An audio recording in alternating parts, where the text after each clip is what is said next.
Hello everyone, welcome to Bansal academy. तो आज का हमारी यूनिट है वो है प्लांट फिजियोलॉजी। प्लांट फिजियोलॉजी में हम क्या क्या टॉपिक कवर करेंगे वो हम अभी डिस्कस करेंगे। और रेफरेंस मैंने लिया है plant physiology by Taiz and Zeiger. चलिए स्टार्ट करते हैं प्लांट फिजियोलॉजी। पहले तो फादर देख लेते हैं, प्लांट फिजियोलॉजी के फादर कौन है। तो father of plant physiology is Stephen Hales. Stephen Hales. अगर हम बात करें इंडियन प्लांट फिजियोलॉजी की, तो father of Indian plant physiology कौन है? Indian plant physiology is JC Bose. ठीक है, तो ये कई बार आपको क्वेश्चन पूछ लेते हैं ऐसे ही, अगर एग्जामिनर का मन हो कि फादर पूछ लेते हैं भैया आज, तो वो फादर भी पूछ लेते हैं। चलिए उससे आगे चलते हैं कि हम क्या क्या टॉपिक्स कवर करते हैं। Topics to be covered under plant physiology. तो पहला टॉपिक हमारा जो हम बचपन से पढ़ते आ रहे हैं वो है फोटोसिंथेसिस।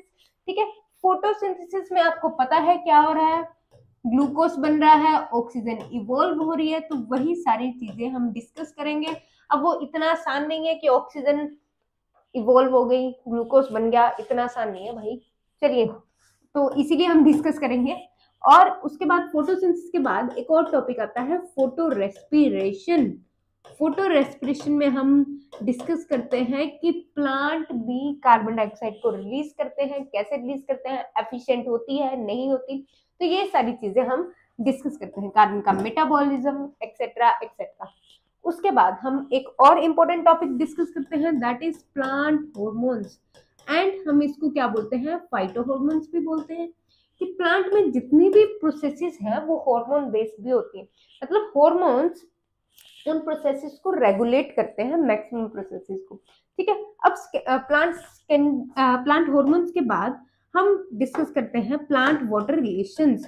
प्लांट वाटर रिलेशंस, अब प्लांट वाटर रिलेशंस में जनरली ट्रांसपोर्ट आती है, transport of solute etcetera etcetera. ठीक है, उसके बाद हम एक और टॉपिक डिस्कस करते हैं जो कि बहुत इंपॉर्टेंट है, that is nitrogen metabolism. Nitrogen metabolism, nitrogen metabolism काफी इंपॉर्टेंट है, इसमें से क्वेश्चन हर बार ऑलमोस्ट पूछे जाते हैं। ठीक है, नाइट्रोजन मेटाबॉलिज्म के बाद एक और इंपॉर्टेंट टॉपिक आता है सेंसरी फोटोबायोलॉजी, जिसमें फोटो पीरियोडिज्म आती है कि लाइट को प्लांट कैसे सेंस कर रहा है, कोल्ड टेम्परेचर को कैसे सेंस कर रहा है, उसको बोलते हैं वर्नलाइजेशन, तो उसको हम बोलते हैं सेंसरी फोटोबायोलॉजी। Sensory photobiology. ठीक है, तो ये सारी चीजें हम डिस्कस करते हैं। एक और टॉपिक आता है इसी में, secondary metabolites, plant secondary metabolites. ठीक है, तो इसमें होता है कि प्लांट्स कैसे मेटाबोलाइट्स को बनाते हैं। जैसे कई बार क्या होता है, प्लांट अपने डिफेंस के लिए कुछ ऐसे पदार्थ बनाते हैं जो कि टॉक्सिक होते हैं, वो भी सेकेंडरी मेटाबोलाइट्स में आते हैं। और भी बहुत सारे पदार्थ आते हैं, जब हम इसकी डिटेल करेंगे वो हम तब पढ़ेंगे। तो अभी हम स्टार्ट करेंगे फोटोसिंथेसिस। अच्छा, तो आप में से किसी को पता है फोटोसिंथेसिस हम पढ़ते क्यों हैं, what is the significance of photosynthesis? क्योंकि बच्चे हमेशा पूछते हैं मैम ये क्या काम आएगा, ये किस काम आएगा हमारे। तो चलिए फिर देख लेते हैं किस काम आएगा। तो फोटोसिंथेसिस की जब हम बात करते हैं तो फोटोसिंथेसिस एक वाइटल प्रोसेस है जो बहुत इंपॉर्टेंट है। बायोलॉजिकल बायोलॉजिकल वाइटल प्रोसेस जो बहुत इंपॉर्टेंट है। इंपॉर्टेंट क्यों है? क्योंकि जितनी लाइफ है अर्थ पे वो किसकी वजह से पॉसिबल है, फोटोसिंथेसिस की वजह से। ठीक है, तो photosynthesis is a vital biological process. ऐसा क्यों है? बिकॉज सारी लाइफ अर्थ की किस पे पॉसिबल, किसकी वजह से पॉसिबल है? Due to photosynthesis. ठीक है, अब ऐसा क्यों है? रीजन बीइंग, रीजन क्या है इसका कि जो सारी लाइफ है अर्थ की that is possible because of photosynthesis. तो पहला तो सांस लिए बिना जिंदा नहीं रह सकते 2 मिनट से ज्यादा। खाना अभी एक दिन चला भी लोगे यार, फास्ट भी तो रखते हैं सारे, है ना, बट ऑक्सीजन के बिना तो जिंदा नहीं रह पाएंगे। तो oxygen is the result of photosynthesis. ठीक है, तो photosynthesis results in release of O2, जिसपे कितने सारे एनिमल्स, बहुत सारे ऑर्गेनिजम्स टिके हुए हैं। उसके बाद बात करते हैं फूड। फूड फोटोसिंथेसिस से क्या बनता है? फूड बनता है। अब फूड, जैसे ग्लूकोज को हम फूड की तरह कंसिडर करते हैं, सारे फूड की सोर्स क्या है? प्लांट्स। ठीक है, प्लांट्स भी कैसे? Due to photosynthesis. अब ये जो फोटोसिंथेसिस हो रही है, इसी से सारा फूड बन रहा है। ये बात मैं नहीं सुनूंगी मैम, हम तो नॉन वेजिटेरियन है, क्योंकि अब आप बड़े हो चुके हो, आपको ये भी पता है कि जो नॉन वेज आप खा रहे हैं उनका फूड सोर्स क्या है? प्लांट ही है। ठीक है, चलिए उसके बाद अब एनर्जी भी दे रहे हैं। Photosynthesis also provide energy, also provide energy. Energy किस फॉर्म में? फॉसिल फ्यूल्स, जो आपकी गाड़ियां चल रही हैं, आपकी फैक्ट्रीज चल रही हैं, तो वो किसकी वजह से चल रही है? Fossil fuels. ठीक है, तो यहां पे आता है हमारा फॉसिल फ्यूल्स। ठीक है, फॉसिल फ्यूल्स डन। अब ये सिग्निफिकेंस हो गया फोटोसिंथेसिस। अब जब भी फोटोसिंथेसिस को डिस्कस करते हैं तो फोटोसिंथेसिस का एक बहुत ही इंपॉर्टेंट पॉइंट आता है, that photosynthesis is a physico-chemical process. Physico-chemical process का मतलब क्या है? देखो, फिजिकल प्रोसेस भी है, केमिकल प्रोसेस भी है। फिजिकल प्रोसेस कैसे है? क्योंकि यहाँ पे क्या हो रहा है? क्लोरोफिल जो है वो लाइट को एब्जॉर्ब कर रहा है। क्लोरोफिल एब्जॉर्ब कर रहा है लाइट को। Light is being absorbed by, light is absorb by chlorophyll. ठीक है, तो ये पॉइंट हो गया physical process. And chemical process का मतलब क्या है? केमिकल प्रोसेस का मतलब है कि एक नया प्रोडक्ट बनना। ठीक है, तो यहाँ पे new product is form. New product क्या बनता है? एनी गैसेस, ग्लूकोज, सबको पता है आई थिंक ये। ठीक है, तो ओवरऑल अगर हम फोटोसिंथेसिस को देखें तो ये एक रिडक्शन प्रोसेस है, रिडक्टिव प्रोसेस है। रिडक्टिव प्रोसेस कैसे है? देखो, CO2 को प्लस करेंगे हम H2O में, H2O से क्या बन रहा है? आगे ग्लूकोज, और यहाँ पे क्या रिलीज होती है? ऑक्सीजन। ये इक्वेशन बचपन से पढ़ते आ रहे हो। O2 यहाँ पे क्या है? By product. O2 यहाँ पे बाय प्रोडक्ट है। अब यहाँ पे हो क्या रहा है? इस पे भी क्वेश्चन आता है, ये मत सोचना ये हमने पढ़ ली है तो इस पे क्वेश्चन नहीं आ सकता। इस पे बहुत ही सिंपल सा क्वेश्चन आता है। इस पे सिंपल सा क्वेश्चन क्या आता है कि CO2 से जो ग्लूकोज बन रहा है ये क्या है? ऑक्सीडेशन है या रिडक्शन है? तो ये ऑक्सीडेशन है, सॉरी ये रिडक्शन है। ऑक्सीडेशन गलत लिख दिया, ये रिडक्शन है। रिडक्शन क्यों है?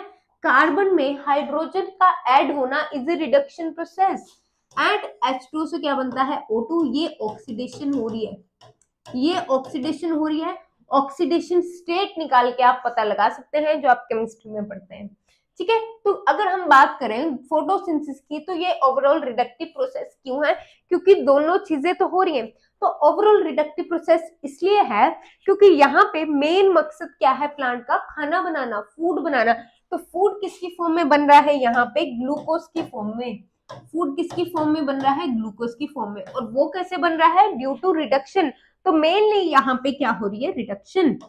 ठीक है, तो मेनली यहाँ पे रिडक्शन हो रही है। और ये एक इंजाइमेटिक प्रोसेस है। इंजाइम, बहुत सारे इंजाइम्स। अब ये प्रोसेस आपको यहाँ पे तो बड़ी इजी सी लग रही होगी, बट इतनी इजी है नहीं। बहुत सारे एंजाइम्स इन्वॉल्व हैं और ये एक एनाबोलिक प्रोसेस है अगर हम वैसे देखें। बट जनरली ये कैटाबोलिक और एनाबोलिक दोनों है। बट एनाबोलिक का मतलब क्या होता है?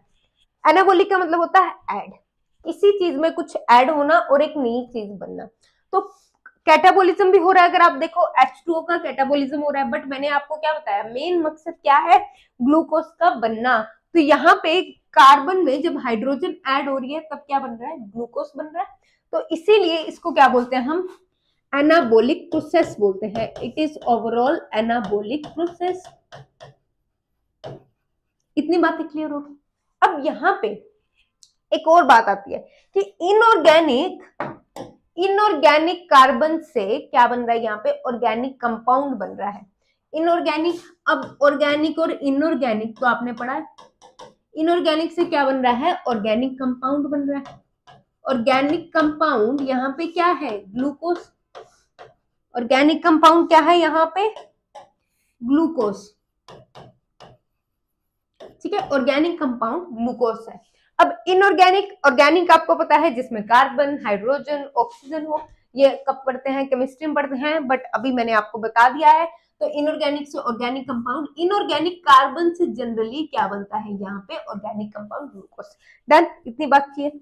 चलिए उसके बाद आई होप आपको एक एक पॉइंट क्लियर होता जा रहा है साथ के साथ। ठीक है, चलिए अब आगे चलते हैं थोड़ा सा। अब यहाँ पे हम एक और चीज देखते हैं कि जो लाइट एनर्जी है, लाइट एनर्जी किसमें कन्वर्ट होती है, यहाँ पे light energy is converted into chemical energy. Chemical energy, क्योंकि यहाँ पे क्या हो रहा है, लाइट एनर्जी को एब्जॉर्ब कौन कर रहा है, क्लोरोफिल। तो क्लोरोफिल मेन है जो एब्जॉर्ब कर रहा है। ठीक है, क्लोरोफिल इज द पिगमेंट जो मेन एब्जॉर्ब कर रहा है, but there are many other pigment involve जिनकी हम फर्दर बात करेंगे। तो chlorophyll absorbs the light and इसी की वजह से आगे सारी प्रोसेस हो रही है जो इसको हम फोटोसिंथेसिस बोलते हैं। डन। अब यहाँ पे एक और चीज आपको पता चली कि जो ऑक्सीजन आती है वो कहां से आ रही है, वाटर से। इवन दो यहाँ पे आगे एक्सपेरिमेंट्स होंगे जहां पे आपको और क्लियर होगा कि अभी तो आपको ये सारी चीजें पता है, बट पहले तो ये कुछ भी नहीं पता था। ऑक्सीजन क्या थी, कार्बन डाइऑक्साइड क्या थी, प्लांट क्या एब्जॉर्ब कर रहे हैं, हम क्या ले रहे हैं, तो ये सारी चीजें कुछ नहीं पता था। तो धीरे धीरे जैसे जैसे पता चला, फिर हमें ये भी क्लियर हुआ कि वाटर से क्या आ रही है, ऑक्सीजन आ रही है। एंड ये भी क्वेश्चन बहुत इंपॉर्टेंट है, एग्जाम में पूछा जाता है।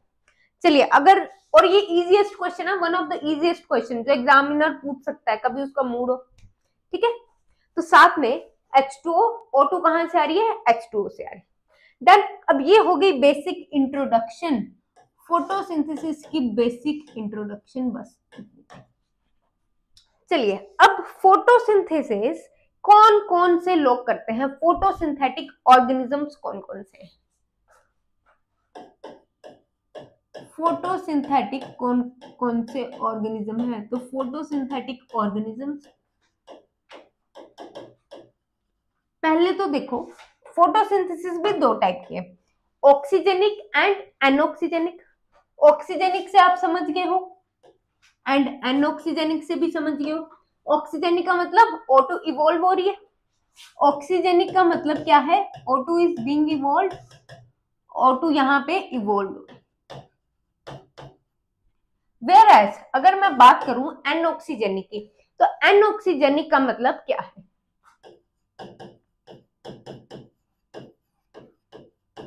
एनऑक्सीजेनिक का मतलब है O2 नहीं इवॉल्व हो रही है, कुछ और इवॉल्व हो रहा है इंस्टेड ऑफ O2। तो ऑक्सीजेनिक एंड एनऑक्सीजेनिक। अब इसमें दो टाइप के ऑर्गेनिजम्स आते हैं, ऑक्सीजेनिक में भी सॉरी दो टाइप के रख लो। यूक्रियोट्स, यूक्रियोट्स आप सबको पता है, ट्रू न्यूक्लियस प्रेजेंट जैसे हम है, हाईली एडवांस। फिर आते हैं प्रोक्रियोट्स, प्रोक्रियोट्स थोड़े प्रिमिटिव टाइप में आ जाते हैं। तो यहाँ पे यूक्रियोट्स में कौन कौन आते हैं, प्लांट्स, यूक्रियोट्स में आ जाते हैं plants and diatoms. Whereas prokaryotes में कौन आते हैं, cyanobacteria, blue green algae and एक और टाइप के बैक्टीरिया होते हैं प्रोक्लोरोन। तो यहाँ पे मैं लिख रही हूँ साइनोबैक्टीरिया, साइनोबैक्टीरिया और ब्लू ग्रीन एल्गी। ये आपको पता है साइनोबैक्टीरिया को ही क्या बोलते हैं, ब्लू ग्रीन एल्गी बोलते हैं। एंड सेकंड यहाँ पे आते हैं प्रोक्लोरोन, ये भी एक टाइप के बैक्टीरिया हैं, और भी हो सकते हैं, but right now only these organisms are of concern. अब प्लांट्स में, प्लांट्स में सारे प्लांट्स आते हैं, ऑल प्लांट्स, एक्सेप्शन है except total root parasite, total root parasite and total shoot parasite. अब ये जो प्लांट्स हैं ये फोटोसिंथेसिस रखने में अपना इंटरेस्ट नहीं रखते हैं, ना ही विश्वास रखते हैं, क्योंकि ये छीनने में विश्वास रखते हैं। तो टोटल रूट पैरासाइट या टोटल स्टेम पैरासाइट की अगर हम बात करें तो टोटल रूट पैरासाइट है रेफ्लिशिया। एग्जांपल लिख लो, इंपॉर्टेंट है, total root parasite is rafflesia. And और भी हैं बहुत सारे, अब ये आपसे कल पूछूंगी मैं और कौन कौन से। तो टोटल शूट पैरासाइट है कस्कुटा। अब एग्जाम में क्वेश्चन क्या आ सकता है इस पे? एग्जाम में एग्जामिनर क्वेश्चन ये दे सकता है कि total which of the following plant do not undergo photosynthesis. तो क्या लिखोगे? बहुत सारे प्लांट्स के 3 साइंटिफिक नेम दे दिए साहब, मेरा एप्लीशिया दे दिया, कस्कुटा दे दिया, तो यही है वो प्लांट्स, ठीक है। बट आपको हाँ ये आइडिया होगा प्लांट होंगे, बट ये नहीं याद आ रहा होगा क्यों नहीं होंगे, प्लांट्स तो सारे करते हैं। अब ये पता होगा तो क्वेश्चन आराम से हो जाएगा। फिर डायटम्स, डायटम्स यूग्लिना ये सारे। फिर प्रोक्रियोट्स आते हैं, साइनोबैक्टीरिया, प्रोक्लियोट, ठीक है। अब यहाँ पे नेक्स्ट जो आता है वो आते हैं एनऑक्सीजेनिक बैक्टीरिया। मतलब यहाँ इसमें जनरली प्रोक्रियोट्स होते हैं, दैट्स व्हाई मैंने क्या मेंशन किया, बैक्टीरिया, ठीक है। अब यहाँ पे 2 टाइप के बैक्टीरिया आते हैं, purple sulphur bacteria, green sulphur bacteria. तो यहाँ पे पर्पल को पर्पल कलर से लिखते हैं, पर्पल सल्फर बैक्टीरिया।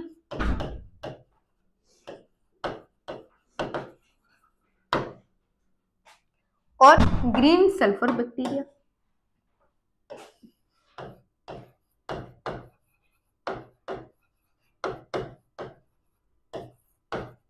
इनको photosynthetic, purple photosynthetic sulphur bacteria भी बोलते हैं, क्योंकि ये दोनों क्या कर रहे हैं, फोटोसिंथेसिस कर रहे हैं। ग्रीन सल्फर बैक्टीरिया भी बोलते हैं। अब एक आइडिया हुआ, यहाँ पे ऑक्सीजन इवॉल्व नहीं हो रही है, ऑक्सीजन की जगह क्या इवॉल्व हो रहा है? ऑक्सीजन इवॉल्व नहीं हो रही है, तो मतलब वाटर यूज नहीं हो रहा, water is not being used, water यहाँ पे यूज नहीं हो रहा। तो वाटर की जगह क्या यूज हो रहा होगा? अगर वाटर यूज नहीं हो रहा, सल्फर यूज हो रही होगी, सल्फर तो ठीक है। तो यहाँ पे H2S क्या यूज हो रही है? H2S, H2S is hydrogen sulphide, H2S is used. And फिर इवॉल्व क्या होगा? ऑक्सीजन तो इवॉल्व नहीं होगी obviously, and sulphur is evolve. क्या इवॉल्व होगा? Sulphur is evolve instead of oxygen, ठीक है। सल्फर इवॉल्व हो रही है instead of oxygen. Oh shit, okay चलो चलते हैं फिर आगे, ठीक है। अब नेक्स्ट जो यहाँ पे आता है, नेक्स्ट हम डिस्कस करते हैं जब एक सेकेंड, यहाँ पे एक और पॉइंट आता है कि ये कितनी वेवलेंथ पे अपना लाइट ऑब्जर्व करते हैं। अब ये क्वेश्चन जनरली आजकल एग्जाम में पूछ लिया जाता है कि कितने वेवलेंथ पे, कितने नैनोमीटर की वेवलेंथ पे लाइट ऑब्जर्व हो रही है। तो जब भी हम प्लांट्स की बात करते हैं तो प्लांट्स ऑब्जर्व करते हैं 400 टू 700 नैनोमीटर, 400 टू 700 नैनोमीटर, ठीक है। Diatoms 400 to 550 nanometre. अभी प्लांट्स की तो हम डिटेल में करेंगे, ठीक है। और साइनोबैक्टीरिया की जब हम बात करते हैं तो साइनोबैक्टीरिया एब्जॉर्ब करते हैं 500 टू 900 नैनोमीटर। ऐसे ही green sulphur bacteria, purple sulphur bacteria, इनका और साइनोबैक्टीरिया को ऑलमोस्ट सेम होता है। तो इस वेवलेंथ पे भी क्वेश्चन आ जाता है, 3-4 स्टेटमेंट्स बना देते हैं और आपसे इसी पे क्वेश्चन पूछ लेते हैं, ठीक है। इतनी बात क्लियर हो गई? चलिए आगे चलते हैं। अब कुछ एक्सपेरिमेंट्स आते हैं जिन पे डिस्कशन होती है। अर्ली एक्सपेरिमेंट्स, जिनको क्या बोलते हैं? Early experiments.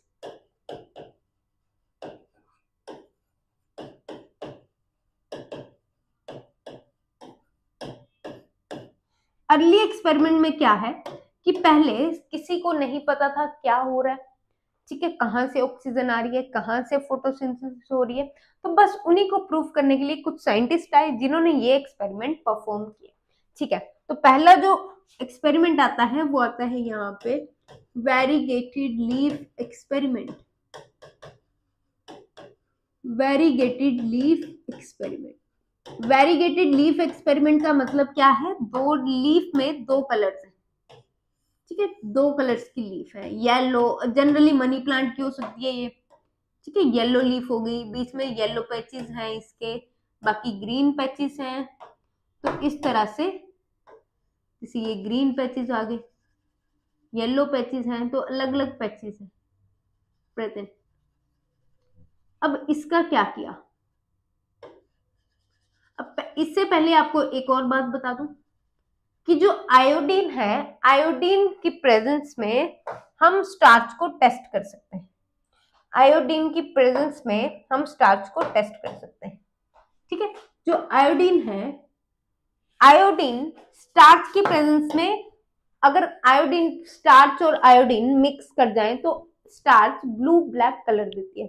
इसके एक एग्जांपल देती हूँ, कई बार आलू चिप्स बनाते हैं, आप भी बनाते होंगे, तो उसमें क्या होता है, आलू को अगर हम नमक डाल दें आलू पे, ठीक है, तो वो कुछ टाइम के बाद ब्लैक पड़ जाता है, क्योंकि आलू is, potato is rich in starch, तो उसी स्टार्च पे नमक पड़ रहा है, नमक is rich in iodine, generally जो नमक आता है वो रिच इन आयोडीन, तो वो ब्लू ब्लैक कलर देता है स्टार्च के साथ।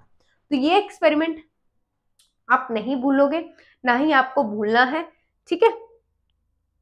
चलिए, अब यहां पे क्या होता है, लिख लो इसको, iodine give blue black colour, blue black colour with starch, and यहाँ पे इथेनॉल का भी यूज होता है। इथेनॉल का क्या रोल है, boiling ethanol, ethanol, ethanol makes starch immobile, ethanol क्या करती है, स्टार्च के साथ मिक्स होके स्टार्च को इमोबाइल बना देती है।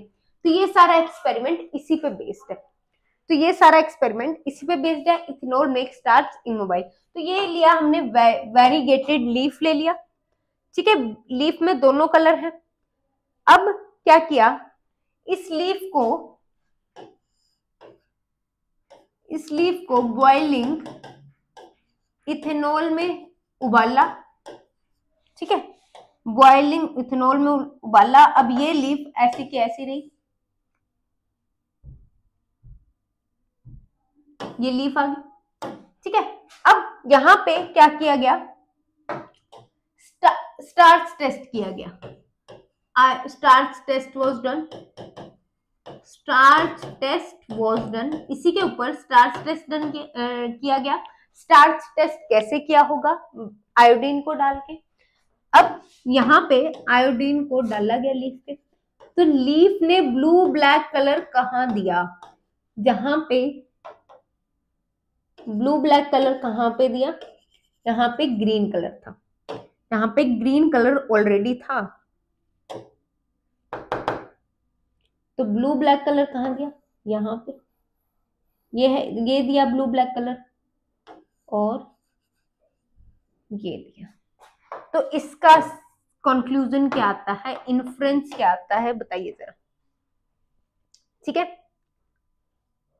इसका इन्फ्रेंस क्या आता है कि ग्रीन एरिया, इन्फ्रेंस आया, green area of leaf contains starch, contains starch, मतलब ये जो स्टार्च है इसका कुछ ग्रीन एरिया से लेना देना है।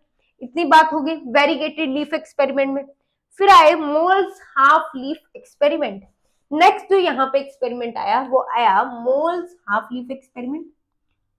पहला वेरीगेटेड लीफ एक्सपेरिमेंट, इससे क्या पता चला, ग्रीन एरिया में स्टार्च होती है, green area contains starch. Next आया Moll's half leaf experiment. Moll's half leaf experiment में क्या हुआ, ये जनरली प्लांट है, प्लांट का लीफ है,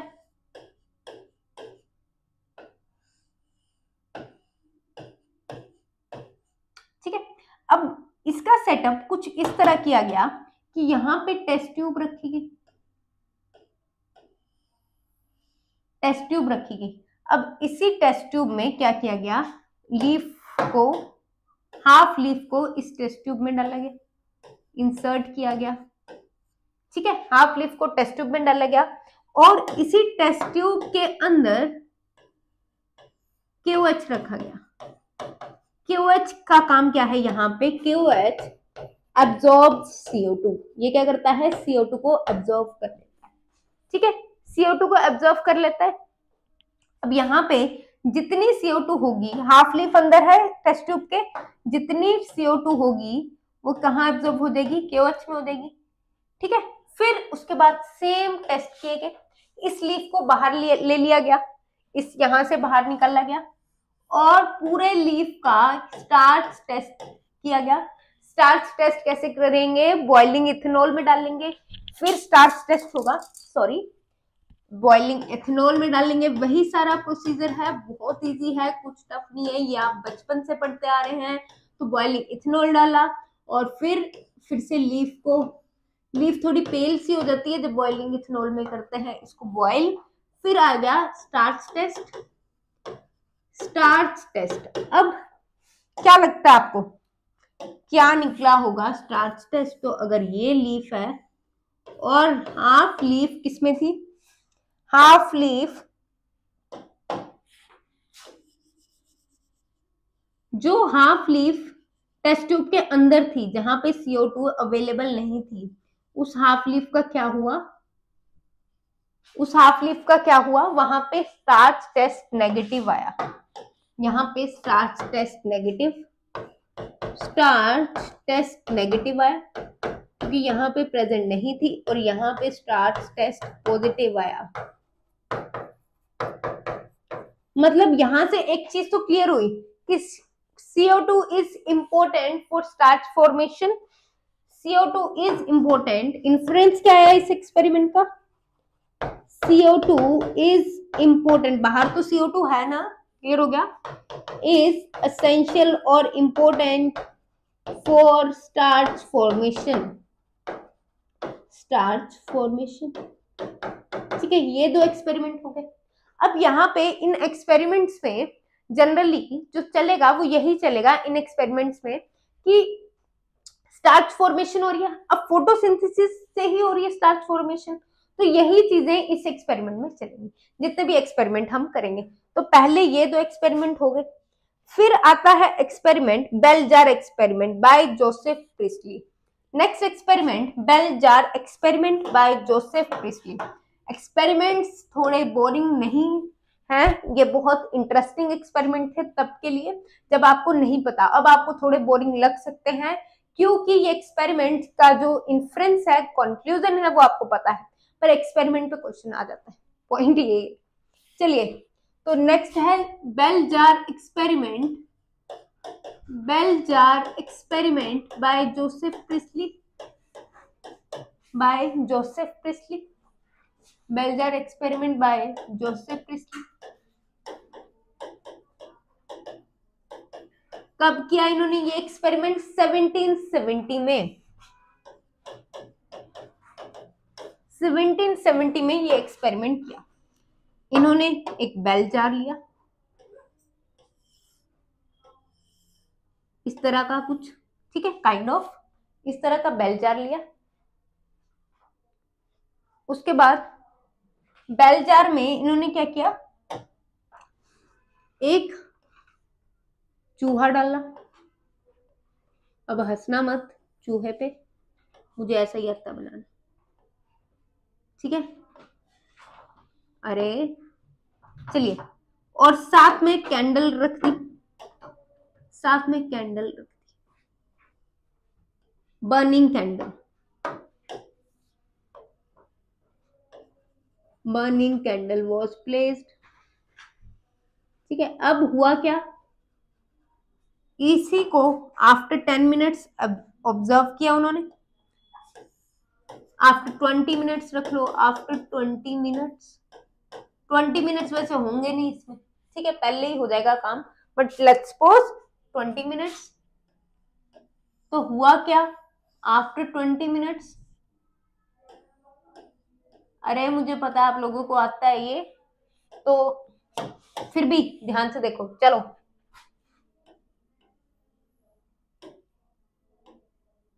ठीक है, और ये यहाँ पे कैंडल रखी थी, ना कैंडल बची ना माइस बचा। कैंडल बच गई वैसे पर बुझी हुई, ठीक है, ये धुआं निकल रहा है बस, और ना माइस बचा। तो पहले क्या था, live mice and burning candle was placed. Burning candle, अब ये आप समझ गए ना, बाहर से कोई हवा अंदर नहीं आ रही है, अंदर से बाहर नहीं आ रही है, ये तो अंडरस्टूड है। तो आफ्टर सम टाइम क्या हुआ, mice died and candle was blown off. Candle was blown off. तो क्या पता चला कि ये कुछ ऐसा कर रहे थे यहाँ पे, जिससे क्या हुआ, हवा एयर पोल्यूट हो गई और इनकी डेथ हो गई, माइस की डेथ हो गई, और बर्निंग कैंडल भी बर्न नहीं कर रही अब। तो यहाँ पे एक चीज कंसिडर हुई कि इन दोनों ने हवा को पोल्यूट किया, जिससे इनकी डेथ हो गई। ठीक है, इसका खैर, अब यहाँ पे एक प्लांट रखते हैं, आगे चलते हैं थोड़ा सा। यहाँ पे एक प्लांट रख दिया, कौन सा प्लांट रखा, मिंट प्लांट रखा, क्योंकि ये एक्सपेरिमेंट आपको आता है तो हम जल्दी जल्दी थोड़ा प्रोसीड करेंगे। यहाँ पे मिंट प्लांट रखा, तो आफ्टर सम टाइम क्या होगा, मिंट प्लांट रख दिया तो कैंडल भी बढ़नी जलती रही और माइस भी सही रहा। तो इससे क्या इन्फ्लुएंस आया, mint plant restore something which was polluted by burning candle and the mice। ठीक है, प्लांट्स, अब यहाँ पे इन्फ्लुएंस लिखो, इसका इन्फ्लुएंस क्या आया, बस इन्फ्लुएंस पे आओ जल्दी जल्दी। Plants restore the air which was removed by burning candle and the mice।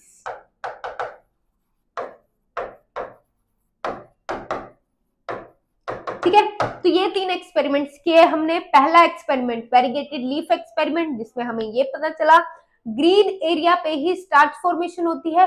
दूसरे एक्सपेरिमेंट में हमें ये पता चला कि CO2 is essential for photosynthesis. तीसरे एक्सपेरिमेंट में हमें ये पता चला कि प्लांट्स कुछ उस हवा को रिस्टोर करते हैं जो चली जाती है, जो लॉस्ट हो जाती है, या हम लॉस्ट करते हैं जिसको, या जिसको हम रिमूव करते हैं, या बर्निंग कैंडल, ये सारी चीजें रिमूव करती हैं, तो प्लांट उस हवा को रिस्टोर करते हैं। बस ऐसे ही छोटे छोटे हिंट्स मिलते गए और एक्सपेरिमेंट आगे चलते गए। ठीक है, तो चलिए, उससे पहले हमने क्या पढ़ा, एक्सपेरिमेंट से पहले ये फोटोसिंथेसिस क्या है। तो फोटोसिंथेसिस ये बेसिक था, बिल्कुल आपको पता है, फिजिको-केमिकल प्रोसेस है, रिडक्टिव प्रोसेस है, एंजाइमेटिक प्रोसेस है, एनाबॉलिक प्रोसेस है। लाइट एनर्जी को कन्वर्ट किया जाता है केमिकल एनर्जी में, और क्लोरोफिल क्या करता है, लाइट को एब्जॉर्ब करता है। तो ये सारी चीजें पढ़ी। उसके बाद हमने देखा फोटोसिंथेटिक ऑर्गेनिजम्स कौन से है। तो यहाँ पे हैरान कर देने वाली बात है कि बैक्टीरिया भी क्या करते हैं, फोटोसिंथेसिस करते हैं। आपका क्वेश्चन इस पे भी आ सकता है, कौन कौन से ऑर्गेनिज्म फोटोसिंथेसिस करते हैं।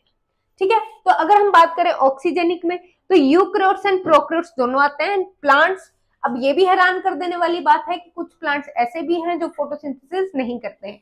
Biology is a science of exceptions. ठीक है, तो ऑल प्लांट्स करते हैं except total root parasite, total shoot parasite. Shoot parasite यहाँ पे स्टेम पैरासाइट, ठीक है, कंफ्यूज नहीं होना। तो यहाँ पे सेकंड आते हैं diatoms, and then cyanobacteria and prochloron. Prochloron भी क्या है, बैक्टीरिया एक टाइप के। अब आपको इनकी वेवलेंथ याद रखनी है, किस वेवलेंथ पे ये एब्जॉर्ब करते हैं। तो प्लांट्स जनरली विजिबल रीजन में 400 से नैनोमीटर, 700 नैनोमीटर, 4 से 550 तक डायटम्स, एंड साइनोबैक्टीरिया या प्रोक्लोरोन बैक्टीरिया 500 से 900 नैनोमीटर पे एब्जॉर्ब करते हैं वेवलेंथ, जिसपे ये फोटोसिंथेसिस परफॉर्म करते हैं। आई होप आपको लर्न हो गई होंगी चीजें।